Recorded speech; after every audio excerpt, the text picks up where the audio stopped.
아저씨, 산행폼이 멋지세요. 고맙네. 처음인데 힘드네. 괜찮아요. 천천히 가요. 물 드세요. 그래, 고마워. 자네는 왜 이렇게 자주 와? 회사 스트레스요. 여기 오면 숨통이 트여요. 나도 퇴직하고 나서 너무 외로웠는데 오늘 정말 즐겁네. 저도요. 아저씨랑 이야기하니까 아빠 같아서 좋아요. 잠깐만요. 이야기를 시작하기 전에 구독과 좋아요 버튼 누르시는 거 잊지 않으셨죠? 꼭 눌러주세요. 더 많은 이야기를 제작하는데 큰 도움이 됩니다. 그럼 이제 이야기를 시작하겠습니다. 박도연은 오늘도 새벽 5시 반에 눈을 떴다. 30년간 몸에 밴 습관은 퇴직 후 반년이 지난 지금도 여전했다. 하지만 예전과 다른 점이 있다면 이제는 일어나야 할 이유가 없다는 것이었다. 침대 옆 탁자 위에 시계를 멍하니 바라보다가 도연은 천천히 몸을 일으켰다. 옆에서 자던 아내 윤정이가 작게 뒤척이며 이불을 끌어당겼다. 그녀는 여전히 깊은 잠에 빠져 있었다. 도연은 최대한 소리를 내지 않으려고 조심스럽게 침실 문을 열고 나왔다. 거실은 어둠에 잠겨 있었다. 도연은 불을 켜지 않고 소파에 앉았다. 창문 너머로 서서히 밝아오는 새벽 하늘이 보였다. 저 하늘 아래 어딘가에서는 지금도 수많은 사람들이 출근 준비를 하고 있을 것이다. 가방을 챙기고 넥타이를 매고 커피를 마시며 하루를 시작할 준비를 하고 있을 것이다. 하지만 자신은 아니었다. 도연은 깊은 한숨을 내쉬었다. 30년이라는 시간. 그 긴 세월 동안 그는 단 한 번도 자신의 인생에 대해 진지하게 고민해 본 적이 없었다. 아침에 일어나면 출근하고 업무를 처리하고 저녁에 퇴근하는 것. 그것이 전부였다. 주말에는 피곤한 몸을 이끌고 소파에 누워 텔레비전을 보거나 가끔 정희와 함께 대형마트에 장을 보러 가는 것이 유일한 여가였다. 그렇게 살아온 30년이 어느 날 갑자기 끝났다. 수고 많으셨습니다. 임원들의 박수 소리와 함께 건네받은 공로패. 그것이 도연의 회사 생활을 정리하는 마지막 순간이었다. 동료들은 이제 편하게 사시라 하며 축하의 말을 건넸지만 도연에게 그 말들은 위로가 되지 못했다. 오히려 공허함만 더 크게 느껴졌다. 퇴직금은 괜찮은 편이었다. 정의와 상의해서 일부는 정기예금에 넣고 일부는 안전한 펀드에 투자했다. 경제적으로는 큰 걱정이 없었다. 집도 이미 다 갚았고 두 아이들은 모두 결혼해서 독립했다. 큰아들은 부산에서, 딸은 미국에서 각자의 삶을 살고 있었다. 모든 것이 완벽했다. 아무런 문제가 없었다. 그런데 왜 이렇게 허전한 걸까? 도연은 소파에서 일어나 부엌으로 향했다. 냉장고를 열고 물을 한 잔 마셨다. 차가운 물이 목구멍을 타고 내려가는 감각이 선명했다. 적어도 이 순간만큼은 자신이 살아있다는 걸 느낄 수 있었다. 시계를 보니 6시 10분. 예전 같았으면 이미 세수를 하고 면도를 하고 정장을 차려입고 있을 시간이었다. 도연은 욕실로 가서 거울을 들여다봤다. 거울 속 남자는 낯설었다. 백발이 섞인 머리, 깊어진 주름, 그리고 무엇보다 생기를 잃은 눈빛. 언제부터 자신이 이렇게 늙어 보였던가. 여보, 벌써 일어났어? 뒤에서 정희의 목소리가 들렸다. 도연은 거울에서 시선을 떼고 아내를 돌아봤다. 정희는 잠옷 차림으로 머리를 풀어헤친 채 서 있었다. 평소보다 조금 일찍 일어난 것 같았다. 습관이 안 바뀌네. 도연은 쓸쓸하게 웃으며 대답했다. 정희는 남편의 표정을 살펴보며 조심스럽게 다가왔다. 그녀도 알고 있었다.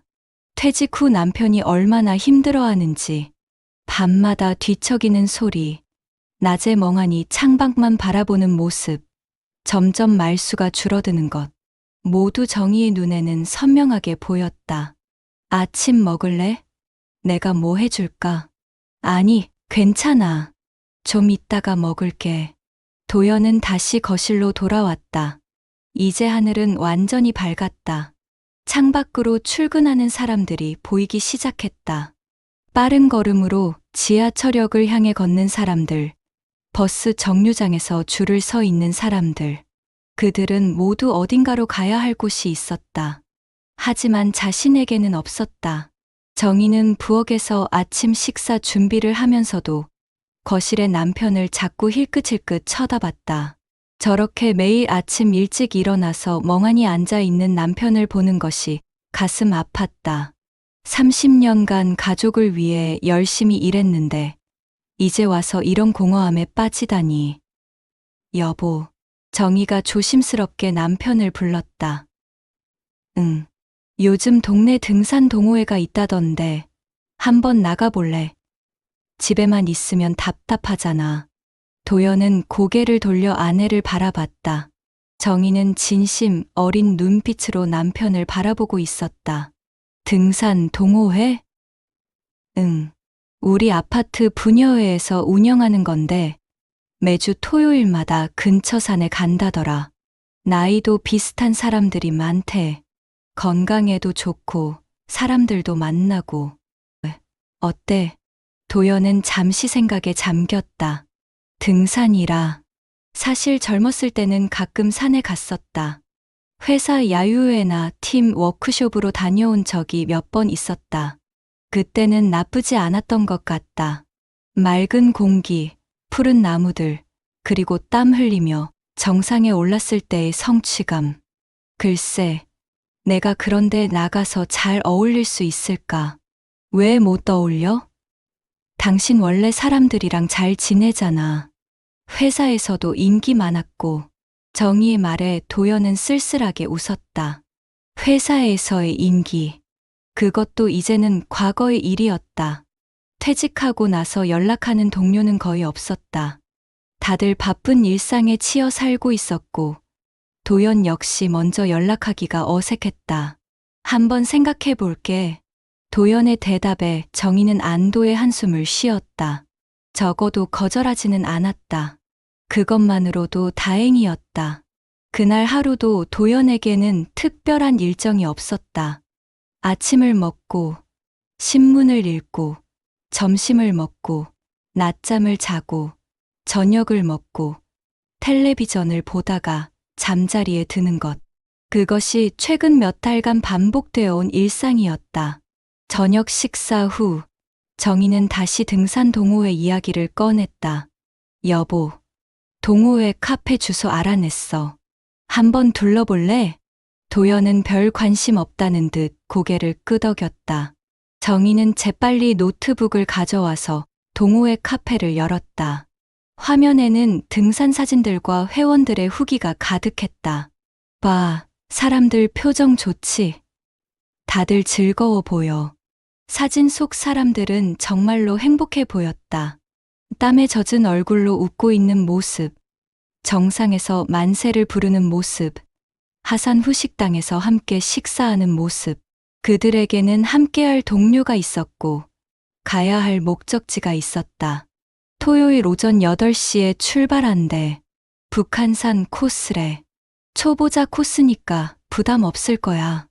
도연은 화면을 가만히 바라보다가 작게 고개를 끄덕였다. 알았어.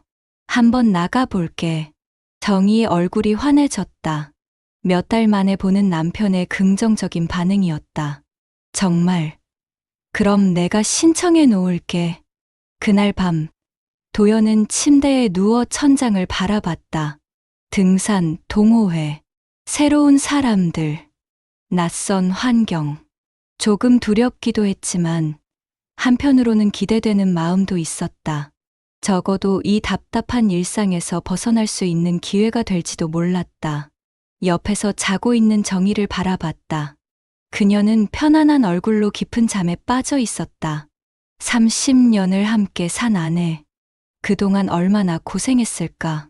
남편이 일할 때는 집안일을 도맡아 하고 아이들을 키우고 시댁 식구들을 챙기고 이제는 남편의 공허함까지 달래주려 애쓰고 있었다. 도연은 조용히 이불을 덮어주고 눈을 감았다. 토요일까지는 아직 사흘이 남았다. 그 사흘 동안 무엇을 준비해야 할까? 등산화가 필요할까? 등산복은, 배낭은. 그렇게 오랜만에 도연의 머릿속에는 내일을 위한 계획이 자리 잡기 시작했다.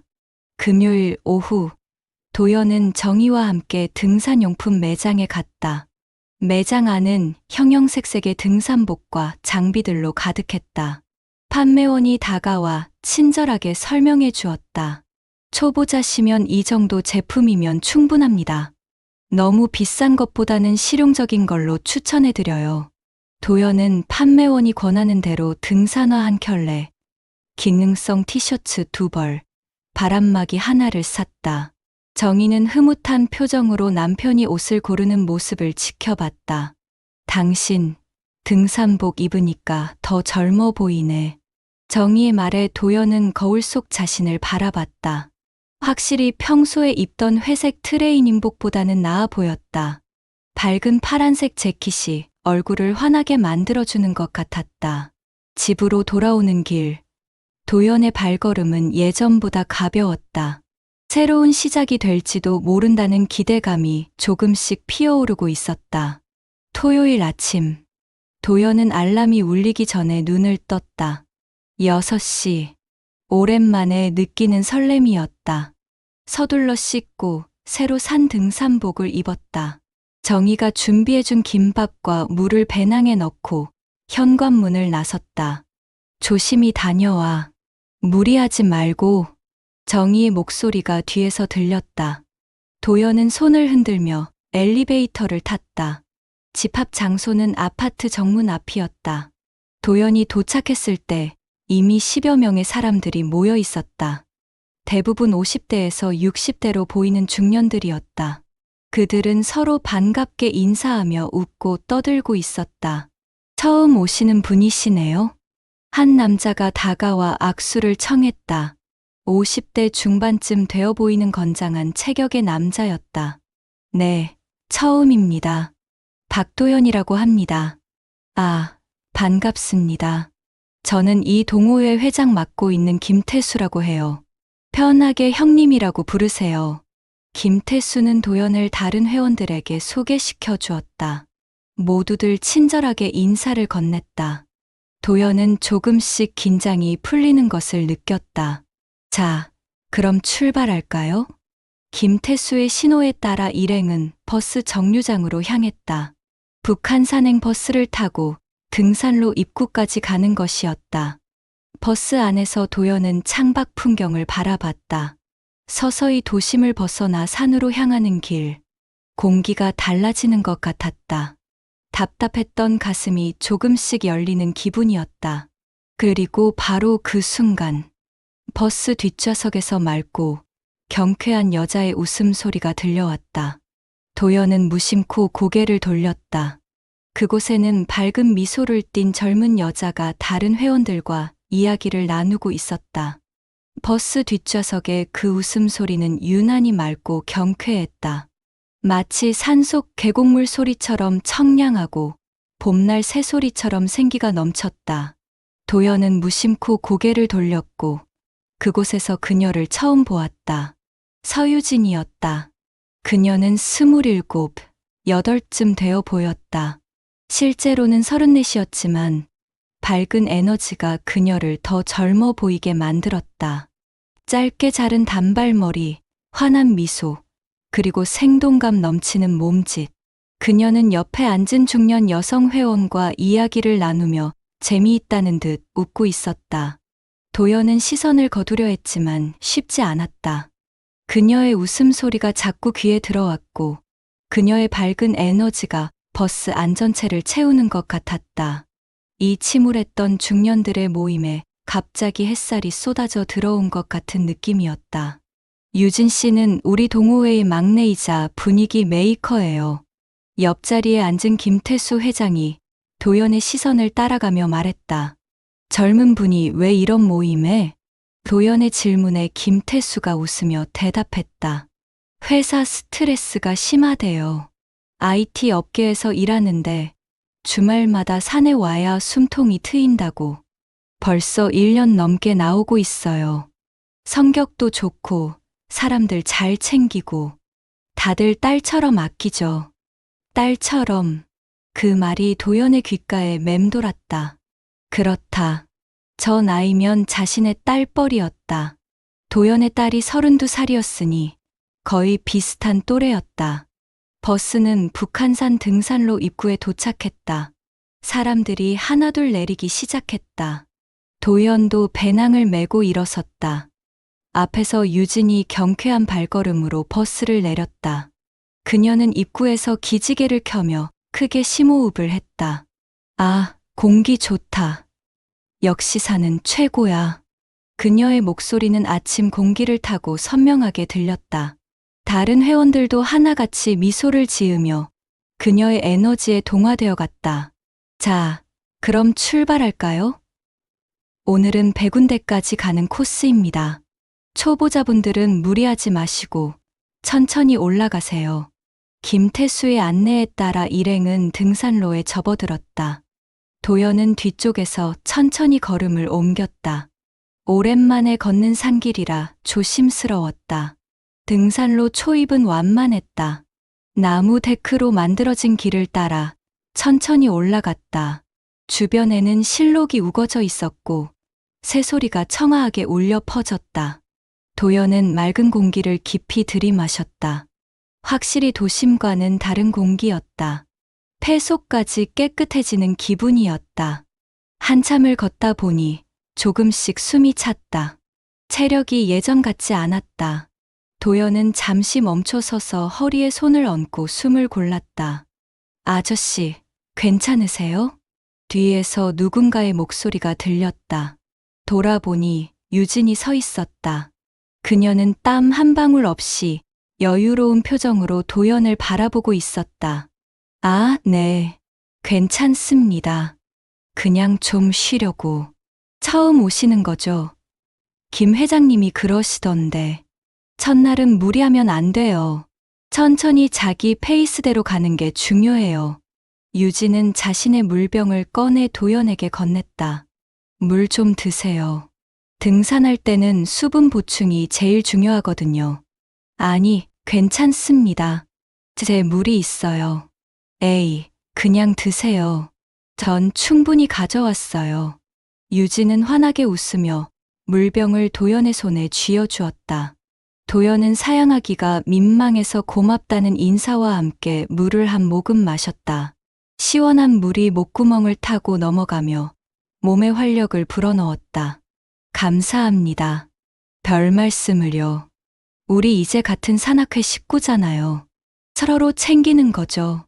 유진은 다시 밝게 웃으며 앞서 걸어갔다. 도연은 그녀의 뒷모습을 바라보며 묘한 감정을 느꼈다.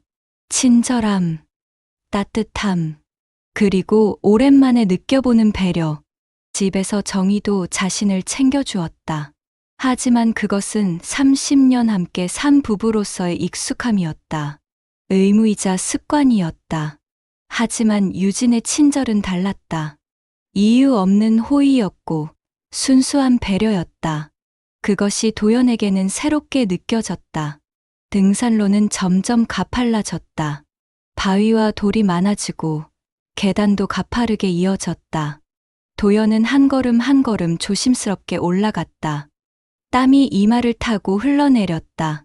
숨소리도 거칠어졌다. 아저씨, 파이팅! 앞에서 유진의 목소리가 들렸다. 그녀는 이미 한참 앞서 있었지만 뒤를 돌아보며 도연을 응원하고 있었다. 도연은 그녀를 향해 손을 흔들며 웃어 보였다. 이상했다. 몸은 힘들었지만 기분은 좋았다.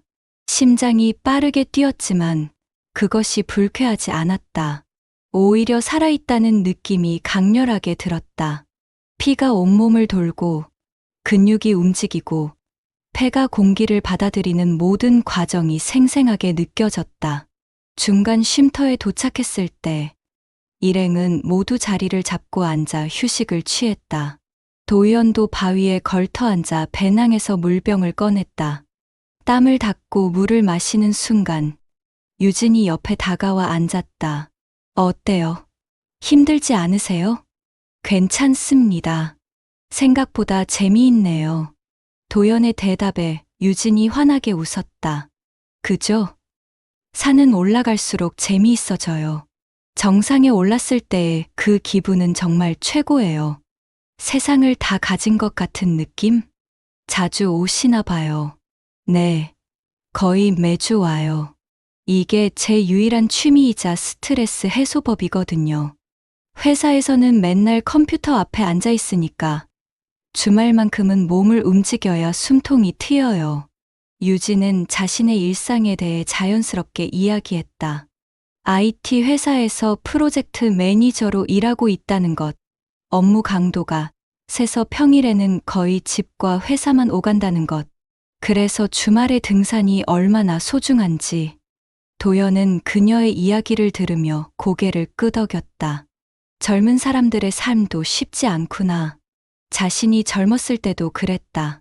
아침 일찍 출근해서 밤늦게까지 일하고 주말에도 종종 출근하고 그렇게 30년을 달려왔다. 아저씨는 무슨 일 하세요? 유진의 질문에 도연은 잠시 머뭇거렸다. 저는 작년에 퇴직했습니다. 30년 다닌 회사를 그만뒀죠. 아, 그러셨구나.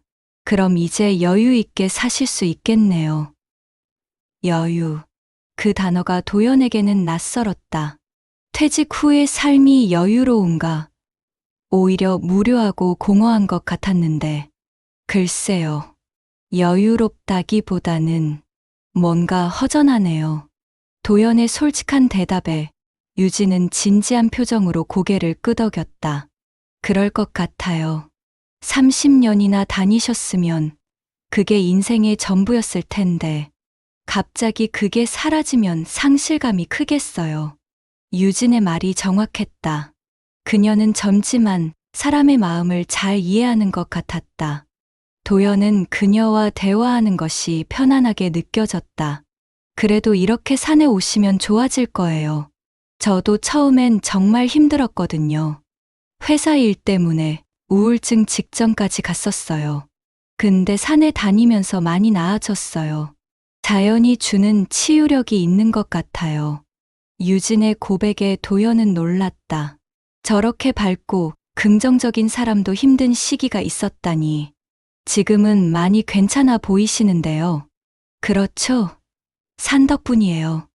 그리고 여기 사람들 덕분이고요. 다들 나이 드신 분들이지만 진짜 따뜻하게 대해주세요.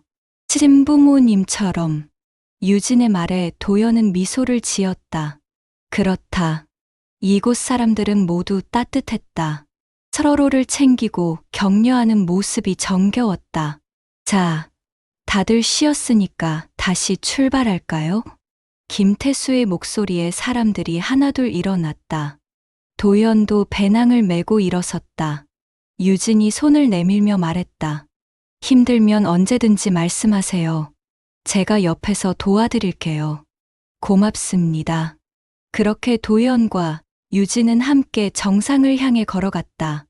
가파른 계단을 오를 때는 유진이 앞에서 천천히 걸으며 페이스를 맞춰주었다. 위험한 바위 구간에서는 어디에 발을 디뎌야 하는지 알려주었다. 마침내 정상에 도착했다. 100군데 정상석 앞에는 이미 많은 등산객들이 모여 있었다. 도연은 숨을 헐떡이며 정상석을 바라봤다. 해냈다. 처음으로 이 높은 산을 올랐다. 축하드려요. 첫 산행 성공. 유진이 환하게 웃으며 박수를 쳤다. 다른 회원들도 함께 박수를 치며 도연을 격려했다. 도연은 가슴이 벅차올랐다. 이런 기쁨이 얼마만인가. 무언가를 성취했다는 이 뿌듯함이. 자, 인증샷 찍어야죠. 유진이 자신의 스마트폰을 꺼내 도연에게 다가왔다. 함께 찍어요. 첫 산행 기념으로. 도연은 어색하게 웃으며 유진 옆에 섰다. 유진이 셀카 모드로 전환하고 스마트폰을 높이 들었다. 정상석과 배경의 풍경이 화면에 들어왔다. 자, 하나, 둘, 셋, 치즈. 찰칵. 사진이 찍혔다. 유진이 화면을 보며 만족스럽게 고개를 끄덕였다. 잘 나왔다. 아저씨, 산행폼이 멋지세요? 그 말과 함께 그녀의 밝은 미소. 도연은 그 순간을 오래 기억했다. 정상의 시원한 바람, 눈부신 햇살, 그리고 유진의 웃음. 하산길은 올라갈 때보다 수월했다. 발걸음도 가벼웠고 마음도 한결 가벼워진 것 같았다. 유진은 내내 도연 옆에서 이야기를 나누며 함께 걸었다. 다음 주에도 오실 거죠? 유진의 질문에 도연은 주저없이 대답했다. 네, 물론이죠. 잘하셨어요. 처음엔 다들 힘들어하는데 계속 오다 보면 체력도 좋아지고 재미도 붙어요. 등산로 입구에 도착했을 때 일행은 근처 식당으로 향했다. 산행 후의 식사는 동호회의 전통이라고 했다. 모두 한 테이블에 둘러앉아 삼겹살과 막걸리를 주문했다. 도연은 30년 만에 처음으로 이렇게 편안한 식사 자리를 가졌다. 회사 회식은 늘 부담스러웠다. 상사 눈치를 봐야 했고 업무 이야기를 피할 수 없었다. 하지만 이곳은 달랐다. 모두가 평등했고 대화는 자유로웠다. 유진은 테이블 중앙에 앉아 분위기를 이끌었다. 농담을 던지고 사람들을 웃게 만들고 술을 따라주며 모두를 챙겼다. 도연은 그녀의 모습을 바라보며 감탄했다. 저렇게 젊은데 어떻게 저렇게 성숙할 수 있을까? 아저씨, 소주 한 잔 하실래요? 유진이 도연에게 소주잔을 내밀었다. 아, 저는 술을 잘 못해서. 에이, 한 잔만요. 오늘 첫 산행 성공한 거 축하해야죠. 유진의 권유에 도연은 웃으며 잔을 받았다. 유진이 직접 소주를 따라 주었다. 도연은 오랜만에 마시는 소주를 한 모금 마셨다. 독한 술이 목을 타고 넘어가며 몸을 따뜻하게 만들었다. 그날 저녁, 집으로 돌아가는 길. 도연은 버스 안에서 창밖을 바라보며 하루를 돌이켜봤다. 오랜만에 충실한 하루였다. 땀을 흘리고 사람들과 어울리고 웃고 이야기하고 이런 게 삶이구나. 살아있다는 게 이런 거구나. 집 앞에 도착했을 때 정희가 현관문을 열고 나왔다. 어머, 어떻게 했어? 얼굴이 완전 빨개졌네. 정희는 남편의 햇볕에 그을린 얼굴을 보며 웃었다. 재미있었어. 생각보다 훨씬. 도연의 대답에 정희의 얼굴이 환해졌다. 다행이다. 다음 주에도 갈 거지? 응, 물론이지. 그날 밤, 도연은 오랜만에 편안한 잠을 잤다. 꿈속에서 그는 다시 산을 오르고 있었다. 그리고 그 옆에는 환하게 웃는 유진이 함께 걸어가고 있었다. 그것이 시작이었다. 그는 아직 몰랐다. 이 밝은 시작이 얼마나 어두운 끝으로 이어질지. 정상을 향한 발걸음이 사실은 낭떠러지를 향한 걸음이었다는 것을. 하지만 그 순간, 도연은 행복했다. 오랜만에 설레는 내일을 기다리고 있었다. 다음 주 토요일이 빨리 오기를 바라며. 그 후로 석 달이 흘렀다. 도연은 매주 토요일을 손꼽아 기다렸다. 월요일부터 금요일까지는 그저 토요일을 위해 견디는 시간이었다. 아침에 일어나면 달력을 확인하고 토요일까지 며칠 남았는지 세어봤다. 퇴직 후 처음으로 기다려지는 날이 생긴 것이었다. 토요일 아침이면 도연은 새벽같이 일어나 씻고 등산복을 차려입었다. 거울 앞에서 머리를 매만지고 면도를 깔끔하게 했다. 정희는 처음엔 남편의 변화를 기뻐했다. 여보, 요즘 정말 젊어 보여. 등산이 당신한테 딱 맞나 봐. 정희의 말에 도연은 어색하게 웃으며 대답했다. 그래? 덕분에 건강해진 것 같긴 해. 하지만 정희는 몰랐다. 남편이 건강 때문에 산에 가는 게 아니라는 것을, 그곳에 유진이 있기 때문이라는 것을. 도연과 유진은 점점 가까워졌다. 처음엔 등산로에서만 만났지만 어느새 하산 후 커피를 마시는 것이 일상이 되었다. 다른 회원들과 헤어진 후 둘만 남아 근처 카페에서 한두 시간씩 이야기를 나눴다. 아저씨, 요즘 어떠세요? 많이 나아지셨어요? 유진의 질문에 도연은 진심으로 고개를 끄덕였다. 많이 좋아졌어. 다 유진 씨 덕분이야. 무슨 제 덕분이에요. 아저씨가 꾸준히 나오시니까 그렇죠. 유진은 항상 밝게 웃었다. 그녀와 함께 있으면 세상이 더 밝아 보였다.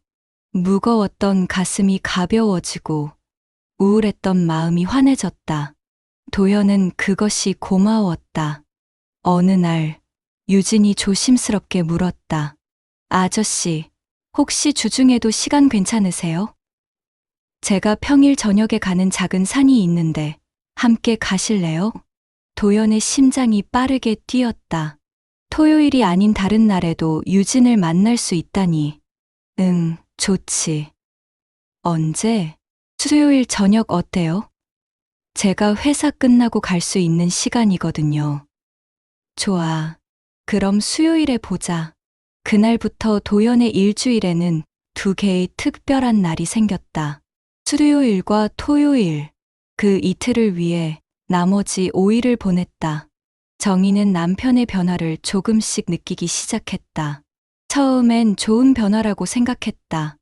활기를 되찾고 옷차림에 신경 쓰고 밖으로 나가는 것. 하지만 시간이 갈수록 뭔가 이상했다.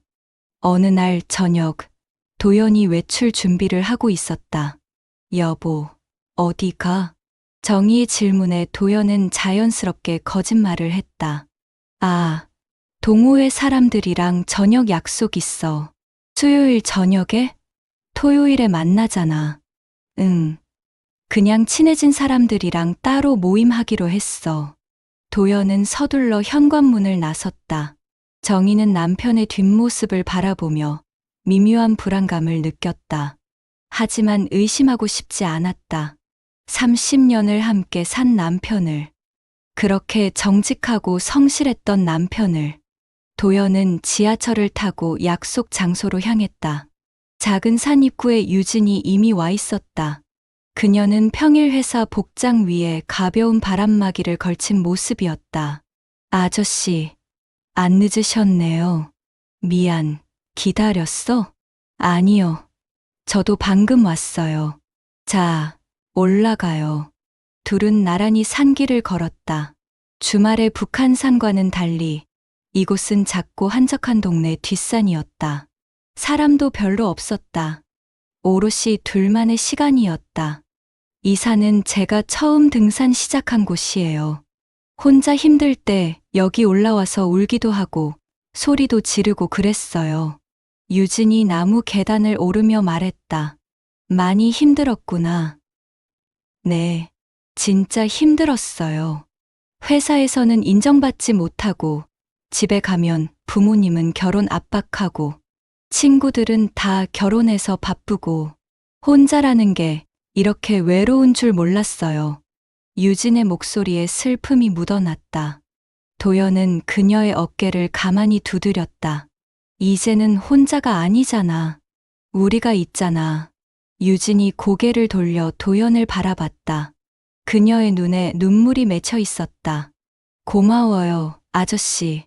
아저씨는 제게 진짜 소중한 사람이에요. 그 순간 도연의 가슴이 세차게 요동쳤다. 이건 뭐지? 이 감정은 따뜻함, 애틋함, 아니면. 도연은 생각을 멈췄다.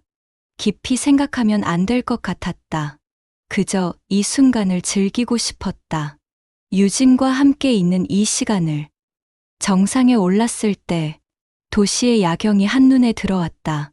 불빛들이 반짝이고 차들이 오가고 멀리 한강이 검게 흐르고 있었다. 예쁘죠? 응, 정말 예쁘다. 도연은 야경을 보는 게 아니라 옆에 유진을 보고 있었다.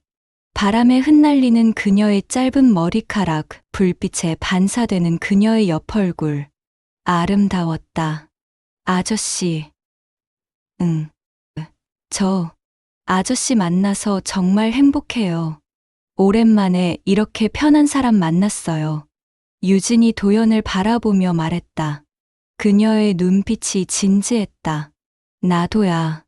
너 만나서 내 인생이 다시 시작된 것 같아. 도연의 고백에 유진이 빙그레 웃었다.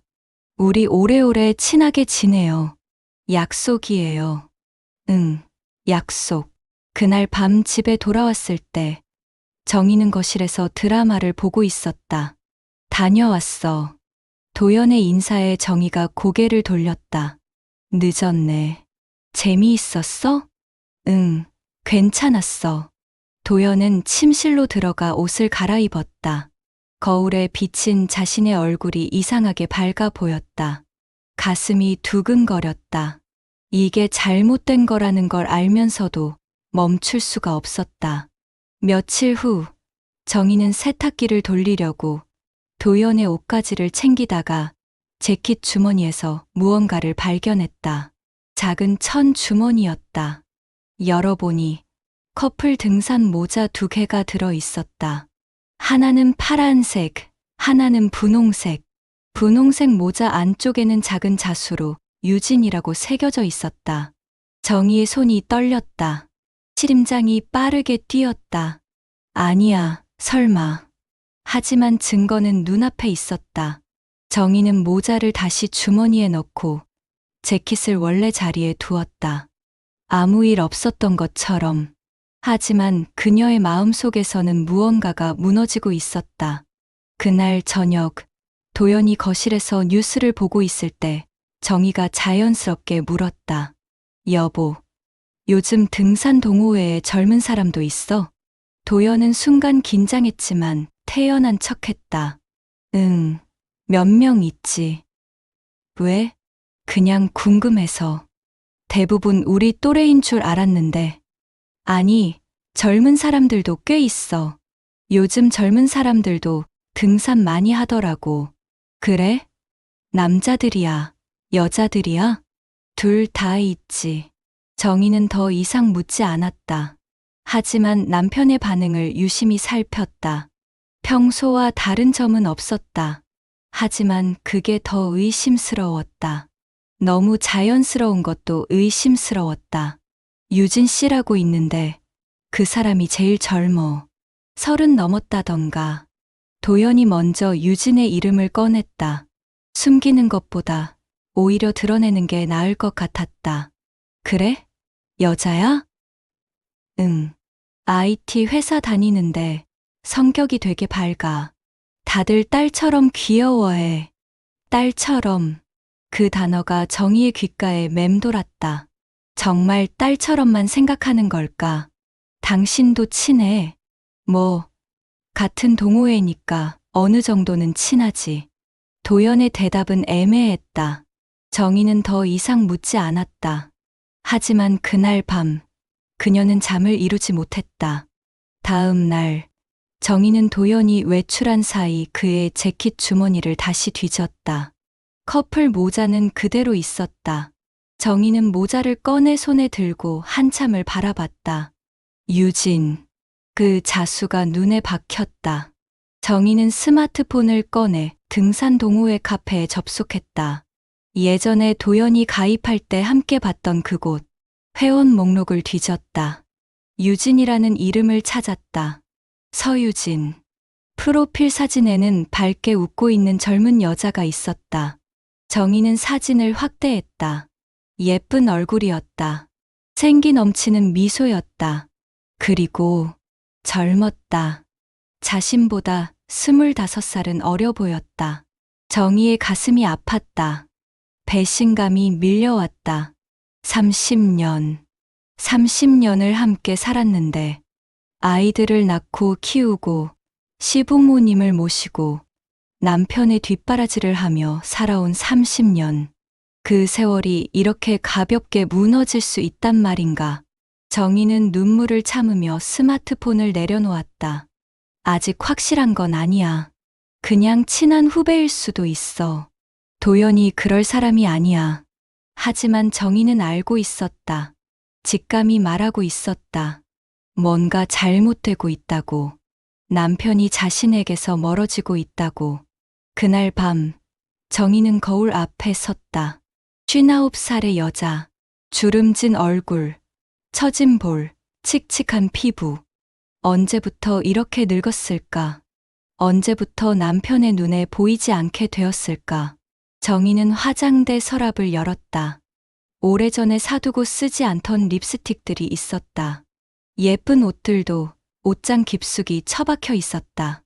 언제부터 자신을 가꾸는 일을 멈췄을까? 다음 날부터 정희는 변하기 시작했다. 머리를 염색했다. 새 옷을 샀다. 화장도 조금씩 했다. 도연은 아내의 변화를 눈치챘다. 무슨 좋은 일 있어? 그냥 나도 좀 가꿔야 할 것 같아서. 정희의 대답은 담담했다. 하지만 그녀의 눈빛은 차가웠다.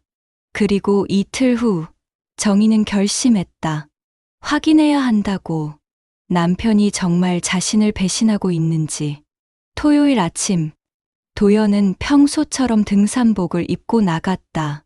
정희는 현관문이 닫히는 소리를 들으며 침대에서 일어났다.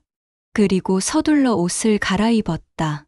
정희도 등산복을 꺼내 입었다. 오래전에 샀던 것이었다. 모자를 눌러쓰고 선글라스를 꼈다. 거울을 보니 낯선 자신이 있었다. 정희는 택시를 타고 북한산 입구로 향했다. 도연이 가는 등산로를 알고 있었다. 정희는 조금 떨어진 곳에 숨어서 일행을 기다렸다. 얼마 후 등산복 차림의 사람들이 나타났다. 그리고 그 가운데 도연이 있었다. 그 옆에는 밝게 웃고 있는 젊은 여자가 있었다. 서유진. 정희는 숨을 죽이고 지켜봤다. 두 사람은 나란히 걸으며 이야기를 나누고 있었다.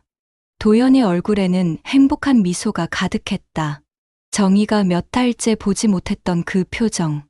등산로에 접어들자 정희도 뒤따라 올라갔다. 충분히 거리를 두고 들키지 않게. 일행은 천천히 산을 올랐다. 도연과 유진은 계속 함께였다. 유진이 물을 건네고 도연이 웃으며 받았다. 유진이 무언가 말하고 도연이 고개를 끄덕이며 들었다. 정희의 가슴이 찢어지는 것 같았다. 저건 단순한 우정이 아니었다. 저 눈빛, 저 미소, 저 분위기, 모든 게 말해주고 있었다. 중간 쉼터에서 일행이 쉴 때 정희는 멀리 떨어진 바위 뒤에 숨어서 지켜봤다. 도연과 유진은 나란히 앉아 대화를 나누고 있었다. 가까운 거리, 편안한 분위기, 그리고 서로를 바라보는 눈빛.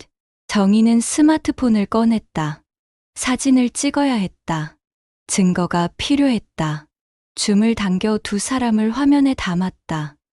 찰칵, 찰칵, 몇 장의 사진이 찍혔다. 정상에 올랐을 때 정희는 더 이상 참을 수 없었다. 유진이 도연과 셀카를 찍으려고 다가서는 모습을 보며 정희의 이성이 끊어졌다. 하지만 그녀는 참았다. 지금 드러내면 안 된다. 더 확실한 증거를 잡아야 한다. 그리고 복수를 해야 한다. 하산길에 정희는 먼저 내려왔다. 집으로 돌아와 침대에 누웠다. 스마트폰에 저장된 사진들을 다시 봤다. 행복하게 웃고 있는 남편. 자신에게는 보여주지 않던 그 표정. 정희의 눈에서 눈물이 흘러내렸다. 분노와 슬픔이 뒤섞였다. 사랑했던 남자. 30년을 함께한 남자. 그 남자가 자신을 배신했다. 그날 저녁, 도연이 돌아왔을 때 정희는 아무렇지 않은 척했다. 다녀왔어요? 재미있었어? 응. 날씨도 좋고 좋았어. 그래요. 저녁 먹을래요? 응, 고마워. 평범한 대화. 하지만 정희의 마음속에서는 차가운 계획이 자라나고 있었다. 복수. 정희는 복수를 꿈꾸기 시작했다. 정희는 일주일 동안 신중하게 계획을 세웠다. 감정적으로 폭발해서는 안 됐다. 냉정하고 치밀하게 두 사람이 느낄 수 있는 최대한의 수치심을 안겨줘야 했다. 월요일 아침, 정희는 등산 동호회 카페에 가입 신청을 했다. 가입 인사도 정중하게 올렸다. 안녕하세요. 남편이 이 모임에서 정말 행복해하는 모습을 보고 저도 함께하고 싶어 가입했습니다. 잘 부탁드립니다. 김태수 회장이 곧바로 승인해 주었고 환영 댓글들이 달렸다. 유진도 댓글을 달았다. 어머, 새로운 분이시네요. 환영합니다. 정희는 그 댓글을 보며 차갑게 미소 지었다. 너는 아직 모르는구나. 내가 누군지. 화요일, 정희는 도연에게 물었다. 여보, 이번 주 토요일에 나도 등산 동호회 따라가도 될까? 도연은 순간 당황했다. 얼굴이 굳었다. 갑자기 왜? 당신이 너무 좋아하는 것 같아서. 나도 함께하고 싶어. 예전처럼 우리 둘이 뭔가 함께하는 게 좋을 것 같아서. 정희의 목소리는 부드러웠다. 도연은 거절할 명분을 찾지 못했다. 응, 그래. 좋지. 고마워요. 오랜만에 당신이랑 데이트하는 기분일 것 같아. 데이트. 그 단어가 도연의 가슴을 찔렀다. 미안함과 죄책감이 밀려왔다. 하지만 동시에 불안감도 엄습했다. 정희와 유진이 같은 공간에 있다니. 도연은 서둘러 유진에게 문자를 보냈다. 유진 씨, 이번 주 토요일에 제 아내도 같이 간다고 하네요. 조심해야 할 것 같아요. 유진의 답장은 금방 왔다. 네, 알겠어요. 사모님 뵙게 되는군요. 괜찮아요, 아저씨. 저 원래 다른 회원들한테도 친하게 대하잖아요. 자연스럽게 행동할게요. 하지만 도연의 불안은 가시지 않았다. 수요일 저녁, 도연은 유진과 만나기로 한 날이었다. 하지만 정희가 저녁 준비를 하며 말했다. 여보, 오늘 집에 있어줄 수 있어. 보일러 수리 기사님이 저녁에 온대요. 나 혼자 대응하기가 좀 그래서. 아, 그래? 근데 나 오늘 약속이. 취소하면 안 돼요? 일주일 전에 예약한 건데 시간 바꾸기 힘들대요. 정희의 목소리는 평온했지만 눈빛은 차갑게 도연을 바라보고 있었다. 도연은 어쩔 수 없이 고개를 끄덕였다.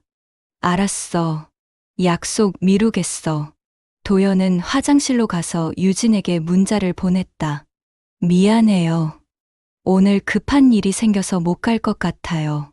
유진의 답장은 이해한다는 내용이었지만 도연은 그녀가 실망했을 거라는 걸 알았다.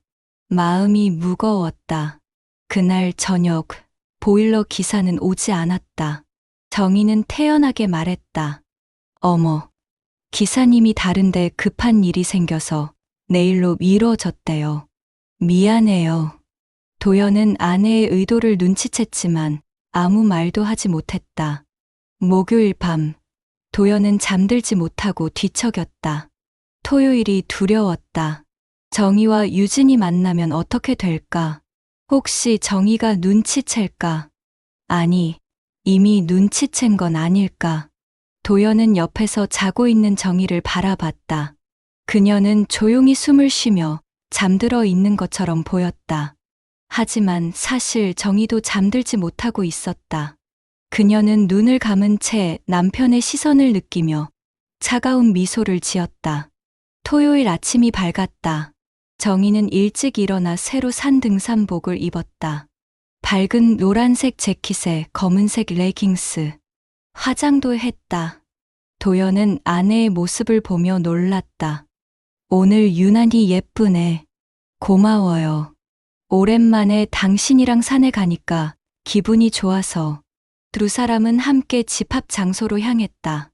도연의 발걸음은 무거웠지만 정희의 발걸음은 가벼웠다. 집합 장소에 도착했을 때 동호회 회원들이 이미 모여 있었다. 유진도 있었다. 그녀는 평소처럼 밝게 웃으며 사람들과 이야기를 나누고 있었다. 자기야, 저기 젊은 여자가 유진 씨예요? 정희가 도연에게 속삭였다. 도연은 긴장하며 고개를 끄덕였다. 응, 소문대로 정말 예쁘네요. 밝아 보이고. 정희의 목소리는 평온했다. 도연은 아내의 반응을 살폈지만 특별한 감정을 읽을 수 없었다. 김태수 회장이 정희를 보고 반갑게 다가왔다. 어머, 도연 씨 부인이시네요. 환영합니다. 안녕하세요. 잘 부탁드려요. 정희는 밝게 웃으며 인사했다. 다른 회원들도 하나둘 다가와 인사를 건넸다. 그리고 마지막으로 유진이 다가왔다. 안녕하세요. 저는 서유진이라고 해요. 사모님 뵙게 되어 반가워요. 유진은 환하게 웃으며 손을 내밀었다. 정희는 그 손을 잡았다. 차갑고 단단하게. 반가워요. 남편한테 이야기 많이 들었어요. 저도요. 도연 아저씨가 사모님 이야기 많이 하시던데 정말 사이 좋으시대요. 유진의 말에 정희는 미소를 지었다. 그 미소가 얼마나 차가운지 유진은 아직 몰랐다. 그래요? 30년을 함께 살았으니까요. 세월이 참 빠르네요. 30년. 정희는 그 단어를 강조했다. 유진은 순간 미묘한 긴장감을 느꼈지만 곧 웃어넘겼다. 버스를 타고 등산로로 향하는 동안 정희는 도연 옆에 바짝 붙어 앉았다. 손도 꼭 잡았다. 도연은 어색했지만 거절할 수 없었다. 유진은 뒷좌석에 앉아 창밖을 바라봤다. 평소와 다른 분위기였다. 그녀도 긴장하고 있었다. 등산로에 도착해서 산을 오르기 시작했다. 정희는 의외로 체력이 좋았다. 젊었을 때 운동을 좀 했던 터라 생각보다 잘 올랐다. 여보, 괜찮아. 힘들면 쉬어가자. 도연이 걱정스럽게 물었지만 정희는 고개를 저었다. 괜찮아요. 생각보다 재미있네요. 정희는 도연의 팔을 잡고 함께 걸었다. 부부의 모습. 하지만 그녀의 눈은 끊임없이 앞에서 걷고 있는 유진을 주시하고 있었다. 중간 쉼터에서 쉴 때 정희는 의도적으로 유진 옆에 앉았다. 유진 씨, 여기 자주 와요? 네, 거의 매주 와요. 제 유일한 취미거든요. 직장 생활 힘들죠? 요즘 젊은 사람들 정말 고생 많이 하던데. 정희의 목소리는 따뜻했다. 마치 진짜로 유진을 걱정하는 것처럼. 네, 좀 힘들긴 하지만 이렇게 주말에 산에 오면 스트레스가 풀려요. 그래요. 우리 남편도 여기 다니면서 많이 좋아졌어요. 유진 씨 덕분인가 봐요. 남편이 유진 씨가 많이 챙겨준다고 하더라고요. 유진의 얼굴이 약간 굳었다. 정희는 그 변화를 놓치지 않았다. 아니에요. 동호회 식구들끼리 서로 챙기는 거죠. 그래도 고마워요. 퇴직하고 나서 남편이 많이 우울해했거든요. 그런데 여기 다니면서 다시 활력을 찾은 것 같아서 정말 감사해요. 정희는 유진의 손을 꽉 잡았다. 유진은 어색하게 웃으며 손을 빼려 했지만 정희가 놓아주지 않았다. 우리 남편 앞으로도 잘 부탁해요. 네, 그럴게요. 유진은 불편한 기색을 숨기지 못했다. 도연은 멀리서 그 광경을 바라보며 불안해했다.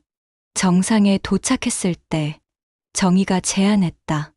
여보, 우리 셋이 사진 찍자. 유진 씨도 함께. 아, 저는 괜찮아요. 유진이 사양했지만 정희는 고집했다. 에이, 뭐 어때요? 기념으로. 자, 어서요. 정희는 유진의 손을 잡아 끌어 도연 옆에 세웠다. 그리고 다른 회원에게 부탁해서 세 사람의 사진을 찍었다. 하나, 둘, 셋. 찰칵. 사진이 찍혔다. 정희는 즉시 사진을 확인하고 만족스럽게 고개를 끄덕였다. 잘 나왔네요. 이 사진 동호회 단체방에 올려도 되죠? 정희가 물었다. 도연은 깜짝 놀라 말했다. 아니, 굳이 그럴 필요는. 왜요? 좋은 기념인데. 제가 첫 산행한 날이잖아요. 정희는 이미 스마트폰을 꺼내 카페에 접속하고 있었다. 사진을 올리면서 글을 적었다. 오늘 첫 산행 정말 즐거웠어요. 남편이 평소에 아끼던 유진 씨와 함께 찍은 사진입니다. 세 사람이 참 잘 어울리네요. 글을 올리고 나서 정희는 도연을 바라봤다. 도연의 얼굴은 창백했다. 유진은 스마트폰을 확인하며 당황한 표정을 지었다. 댓글이 달리기 시작했다. 와, 세 분 사이 좋아 보이네요. 도연 씨, 부부 금슬이 정말 좋으시네요. 유진 씨 옆에 있으니까 부부가 더 젊어 보여요. 하지만 몇몇 댓글은 미묘했다. 유진 씨가 부부 사이에 있는 거 보니까 좀 어색한데요? 혹시 도연 씨랑 유진 씨랑 아니겠죠? 정희는 그 댓글들을 보며 차갑게 미소 지었다. 씨앗을 뿌렸다. 이제 의심이 자라날 것이다. 하산 후 식당에서 식사할 때 분위기는 어색했다. 도연은 거의 말을 하지 않았고 유진도 평소와 달리 조용했다. 정희만 밝게 웃으며 다른 회원들과 이야기를 나눴다. 오늘 정말 즐거웠어요. 다음 주에도 올게요. 정희의 말에 김태수 회장이 반겼다. 그래요. 자주 오세요. 하지만 도연의 마음은 무거웠다. 뭔가 잘못되고 있었다. 정희가 뭔가를 알고 있는 것 같았다. 집으로 돌아가는 길, 차 안에서 정희가 물었다. 여보, 유진 씨 정말 밝고 예쁘더라. 저렇게 젊은 친구가 이 동호회에 있으니까 분위기가 좋겠어요. 응. 그런데 말이야. 정희의 목소리 톤이 변했다. 차갑고 날카로워졌다. 당신, 유진 씨한테 특별한 감정이 있는 거 아니야? 도연은 심장이 멎는 것 같았다. 무슨 소리야. 나 바보 아니에요. 다 보여요. 당신이 그 애를 바라보는 눈빛, 그 애 옆에 있을 때 당신 표情, 당신이 나한테는 몇 년째 보여주지 않던 그 표정들. 정희의 목소리는 떨리고 있었다. 분노와 슬픔이 뒤섞여 있었다. 당신 지금 나 배신하고 있는 거죠? 도연은 아무 말도 하지 못했다. 침묵이 모든 것을 인정하고 있었다. 말해봐요. 대답해요. 정희가 소리쳤다. 차 안이 조용해졌다. 긴 침묵 끝에 도연이 입을 열었다. 미안해. 그 한마디가 모든 것을 무너뜨렸다. 정희의 눈에서 눈물이 쏟아졌다. 30년을 함께 살았는데 어떻게 나한테 이럴 수가 있어요? 미안해. 정말 미안해. 미안하다고? 미안하다는 말로 다 되는 줄 알아요? 당신이 뭘 부숴버렸는지 알아요? 정희는 울면서 소리쳤다. 도연은 고개를 숙인 채 아무 말도 하지 못했다. 집에 도착해서 정희는 곧장 침실로 들어가 문을 잠갔다. 도연은 거실 소파에 앉아 머리를 감싸 쥐었다. 모든 것이 무너지고 있었다. 그날 밤, 정희는 침대에 누워 스마트폰을 들여다봤다. 동호회 카페의 댓글들이 계속 달리고 있었다. 의심의 목소리들이 점점 커지고 있었다. 정희는 추가로 댓글을 달았다. 여러분, 오늘 산행 사진 보니까 제 남편이랑 유진 씨가 정말 친해 보이죠? 사실 남편이 평소에 유진 씨 이야기를 정말 많이 해요. 매일 유진 씨가 이랬다. 유진 씨가 저랬다 하면서요. 처음엔 딸같이 귀여워하는 줄 알았는데 혹시 제가 오해하는 걸까요? 그 댓글은 폭탄이었다. 댓글들이 폭발적으로 달리기 시작했다. 어머, 그게 무슨 말씀이세요? 설마 도연 씨랑 유진 씨가 아니겠죠? 나이 차이가. 요즘 나이 차이는 문제 안 되잖아요. 정희는 댓글들을 보며 만족스럽게 미소 지었다. 복수는 이제 시작이었다. 다음 날 아침, 유진은 스마트폰을 확인하고 충격에 빠졌다. 동호회 카페가 난리가 났다. 자신과 도연에 대한 소문이 퍼지고 있었다. 유진은 서둘러 도연에게 전화를 걸었다. 아저씨, 이거 어떡해요? 카페에 이상한 소문이. 알아. 미안해. 다 내 잘못이야. 저는 어떡해요? 저는 그냥. 유진의 목소리는 떨리고 있었다. 그녀도 피해자였다. 단지 외로운 중년 남자에게 친절했을 뿐인데. 내가 해결할게. 걱정하지 마. 하지만 도연도 어떻게 해야 할지 몰랐다. 모든 것이 통제불능이었다.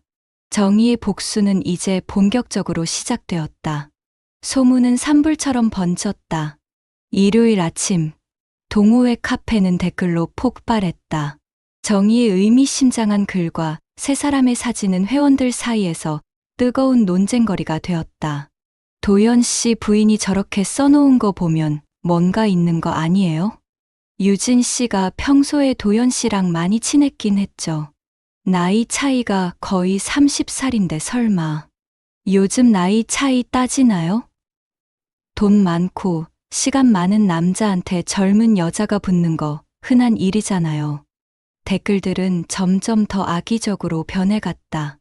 유진은 스마트폰을 보며 눈물을 흘렸다.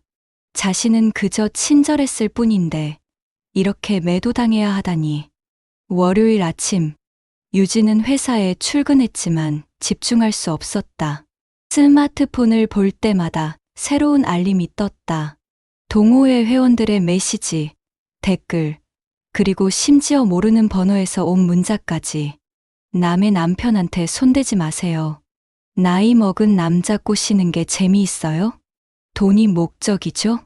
유진은 떨리는 손으로 김태수 회장에게 전화를 걸었다. 회장님, 저 동호회 그만둘게요. 유진 씨, 진정하세요. 그냥 오해일 수도 있잖아요. 오해가 아니에요. 이미 제 명예는 다 망가졌어요. 저는 정말 아무것도 안 했는데. 유진의 목소리는 흐느끼고 있었다. 저는 그냥 외로운 아저씨한테 친절하게 대했을 뿐이에요. 딸처럼, 후배처럼. 그런데 이게 이렇게 될 줄은. 김태수는 한숨을 쉬었다. 그도 난처했다. 동호회는 이미 분열되고 있었다. 유진을 옹호하는 사람들과 비난하는 사람들로 나뉘어 싸우고 있었다. 알겠어요. 유진 씨가 원한다면 탈퇴 처리하겠습니다. 전화를 끊고 유진은 책상에 엎드려 울었다. 회사 동료들이 걱정스럽게 바라봤지만 아무도 다가오지 않았다. 그날 저녁, 도연은 유진에게 전화를 걸었다. 하지만 유진은 받지 않았다. 문자를 보냈다. 유진 씨, 정말 미안해요.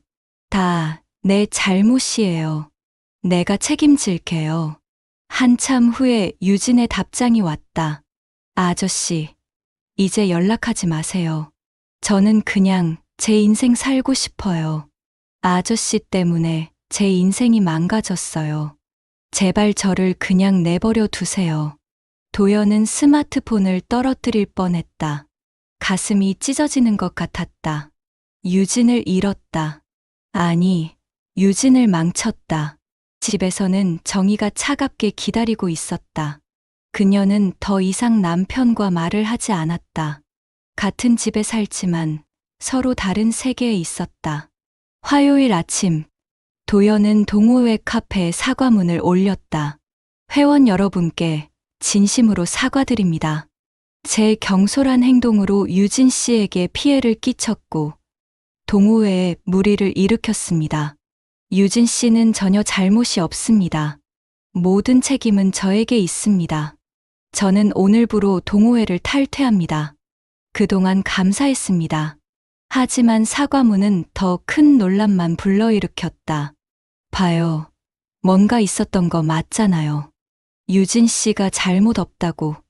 둘이 같이 만난 건데 도연 씨도 피해자예요. 젊은 여자한테 유혹당한 거죠. 무슨 소리예요. 귀여운 남자가 조심했어야죠. 정희는 그 댓글들을 하나하나 읽으며 만족했다. 그녀의 복수는 성공했다. 남편의 명예는 무너졌고 유진은 동호회에서 쫓겨났다. 하지만 이상하게도 속이 시원하지 않았다. 오히려 더 공허했다. 수요일 저녁, 도연은 혼자 술을 마셨다. 거실 소파에 앉아 소주병을 비웠다. 정희는 침실에 있었다. 나오지 않았다. 당신, 도연이 소리쳤다. 정희는 반응하지 않았다. 당신, 나와봐. 도연이 침실 문을 두드렸다. 정희가 문을 열었다. 그녀의 얼굴은 차갑고 단단했다. 왜 그래요? 당신이 날 공개 처형했어. 도연의 목소리는 술에 취해 있었다. 정희는 차갑게 웃었다. 공개 처형. 당신이 먼저 우리 가정을 처형했잖아요. 나는 외로웠어. 퇴직하고 나서 내가 얼마나 힘들었는지 당신은 알아? 알아요. 당연히 알죠. 그래서 내가 뭘 했는데요? 등산 동호회 권했잖아요. 당신 행복하라고. 그랬더니 당신은 뭘 했어요? 거기서 젊은 여자한테 빠져서 나를 배신했잖아요. 정희의 목소리도 높아졌다. 30년을 함께 살았어요. 나는 당신 뒷바라지하느라 내 인생을 다 바쳤어요. 아이들 키우고 시부모님 모시고 당신 출세하라고 뒷바라지하고 그렇게 살았는데 당신은 나한테 이렇게 하는 거예요? 도연은 아무 말도 하지 못했다. 정희의 눈에서 눈물이 쏟아졌다. 당신 알아요? 내가 얼마나 무너졌는지, 거울 볼 때마다 늙은 내 얼굴 보면서 얼마나 비참했는지, 저 젊은 여자한테 당신을 빼앗긴 것 같아서 얼마나 창피했는지. 미안하다고 다 돼요? 당신이 뭘 부숴버렸는지 알아요? 30년 쌓아온 신뢰, 사랑, 추억, 다 부숴버렸어요. 이제 내가 당신을 볼 때마다 보이는 건 배신자밖에 없어요. 정희는 문을 쾅 닫아버렸다.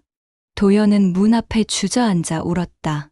목요일, 도연은 집을 나가기로 결심했다. 이 집에 더 있을 수 없었다. 정희의 차가운 눈빛을 더 이상 견딜 수 없었다. 난 나갈게. 도연이 가방을 싸며 말했다. 정희는 부엌에서 설거지를 하고 있었다. 그래요. 나가세요. 정희의 목소리는 담담했다. 더 이상 감정이 없었다. 미안해. 정말 미안해. 됐어요. 이제 사과도 듣고 싶지 않아요. 그냥 가세요. 도연은 가방을 들고 현관문을 나섰다. 30년을 함께 산 집, 아이들이 자라난 집, 추억이 가득한 집, 그 집을 등지고 나왔다. 도연은 고시원에 방을 얻었다. 작고 좁은 방, 침대 하나, 책상 하나가 전부였다. 창문 밖으로는 다른 건물의 벽만 보였다. 밤이 되자 도연은 유진에게 전화를 걸었다. 하지만 이번에는 아예 전화가 연결되지 않았다. 번호를 차단한 것이었다. 도연은 유진의 회사 앞으로 찾아갔다. 퇴근 시간에 맞춰 기다렸다. 1시간, 2시간. 드디어 유진이 나왔다. 유진 씨. 도연이 달려갔다. 유진은 도연을 보고 얼굴이 굳었다. 왜 여기 온 거예요? 미안해. 정말 미안해. 내가 잘못했어. 이제 그만해요. 제발. 유진의 목소리는 지쳐 있었다. 나는 당신이 좋아. 정말 좋아. 우리 다시 시작할 수 없을까? 도연의 고백에 유진은 고개를 저었다. 아저씨, 저는 아저씨를 사랑한 적 없어요.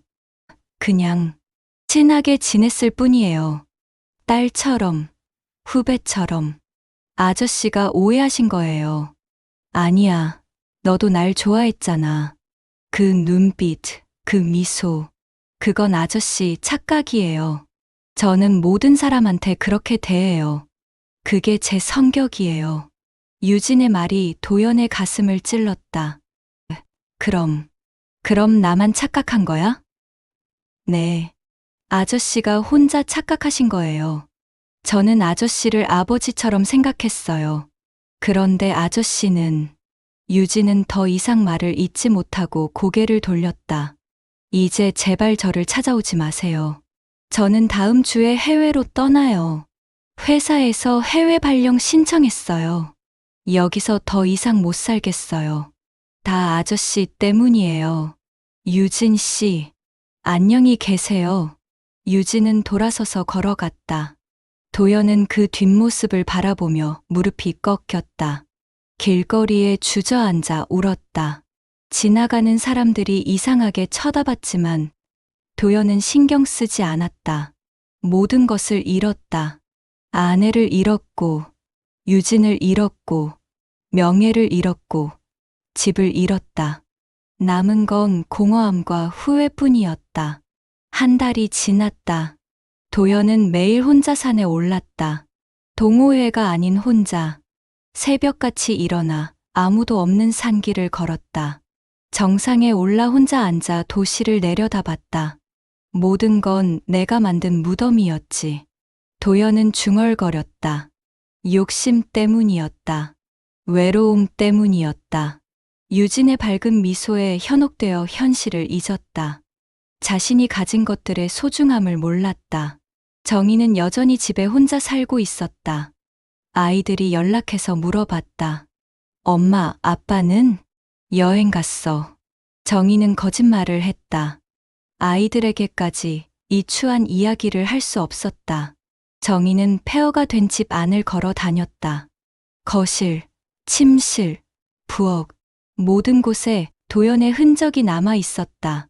그가 좋아하던 소파, 그가 앉아 신문을 읽던 자리, 그가 마시던 커피잔. 정희는 거실에 걸린 가족 사진을 내려다봤다. 젊었을 때 찍은 사진, 도연과 정희, 그리고 어린 아이들. 모두가 행복하게 웃고 있었다. 그때로 돌아갈 수는 없는 걸까? 정희는 중얼거리며 사진을 가슴에 안았다. 눈물이 흘러내렸다. 복수는 달콤하지 않았다. 남편을 망치고 그 여자를 쫓아내고 모두에게 진실을 알렸지만 속이 시원하지 않았다. 오히려 더 공허했다. 빈 집, 빈 침대, 빈 마음. 정상은 결국 혼자 서는 곳이었네. 정희는 창밖을 바라보며 중얼거렸다. 멀리 산이 보였다. 저 산 어딘가에 도연이 혼자 앉아 있을 것이다. 그녀가 밀어낸 그 남자가. 2개월 후 도연의 휴대폰에 낯선 번호에서 메시지가 왔다. 유진의 친구였다. 유진이가 미국으로 떠났어요. 새로 시작한대요. 아저씨한테 전해달라고 했어요. 아저씨도 행복하세요라고. 도연은 스마트폰을 꺼안고 울었다. 유진은 떠났다. 완전히 떠났다. 다시는 볼 수 없을 것이다. 도연은 매일 산에 올랐다. 북한산, 관악산, 도봉산. 어디든 상관없었다. 그저 걷고 또 걸었다. 땀을 흘리고 숨을 헐떡이고 근육이 아파도 계속 걸었다. 정상에 오르면 항상 같은 생각을 했다. 여기가 끝이구나. 내 인생의 정상이. 한때는 모든 것을 가졌다고 생각했다. 안정된 직장, 사랑하는 가족, 평온한 노후. 하지만 욕심을 부렸다. 더 많은 것을 원했다. 젊음을, 설렘을, 새로운 사랑을. 그리고 모든 것을 잃었다. 어느 추운 겨울날, 도연은 눈 덮인 산길을 혼자 올랐다. 미끄러웠고 위험했지만 계속 걸었다. 정상 근처의 벼랑 끝에 섰다. 아래를 내려다 봤다. 깊고 어두운 낭떠러지. 한 발짝만 더 나가면. 도연은 중얼거렸다. 하지만 발이 떨어지지 않았다. 비겁했다. 살고 싶었다. 아직 끝나지 않았다고 믿고 싶었다. 뒤에서 발소리가 들렸다. 다른 등산객이 올라오고 있었다. 조심하세요. 거기 위험해요. 낯선 남자의 목소리였다. 도연은 뒤로 물러났다. 남자가 다가왔다. 괜찮으세요? 거기 서 있으면 미끄러져요. 네, 고맙습니다. 도연은 산을 내려갔다. 살아야 했다. 이 고통 속에서도 살아야 했다. 그것이 자신이 저지른 죄에 대한 벌이었다. 고시원 방으로 돌아와 거울을 봤다. 거울 속의 남자는 늙고 초췌했다. 머리는 더 휘어졌고 주름은 더 깊어졌다. 눈빛은 생기를 잃었다. 나는 누구지? 도연은 중얼거렸다.